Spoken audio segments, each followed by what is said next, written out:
everyone, and welcome to this week's Q&A. I had kind of a fun question here that I would love to answer and kind of get my opinions out there. That question is, how do you grow muscle? I will say that this is kind of a big question. There's a lot of different ways we can go with this, but I'm going to stay to the top. Okay.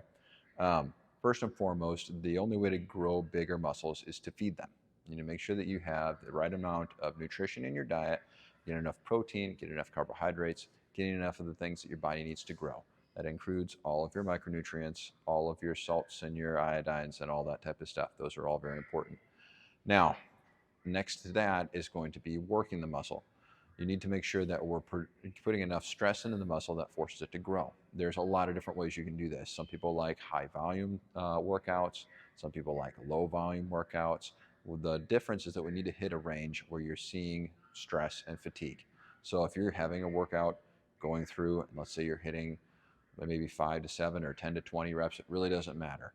But if you're doing that and the weight feels light and it feels great when you're done with it, you're not going to see a whole lot of benefits in growing muscle. Now, if you go through either one of those options and you're seeing a lot of stress and a lot of fatigue at the end, you're in the right way. After that, it's going to be just adjusting to what your body likes. Some people like having a whole bunch of volume and a lot of reps and a lot of sets, and they can go for hours and it feels great. Some people can't do that. They just don't respond well to it, or it doesn't work well for their body. So then in that setting, you need to do lower volume, 4 to 8, 5 to 7 reps, somewhere in there, with a lot higher weight than you'd use at the 10 to 12, 20 to 15 rep range, and try and shoot for that same amount of fatigue and stress. Honestly, as long as you're getting a good amount of stress in your workout and a good amount of fatigue, and then you're also pairing that with a lot of really good food,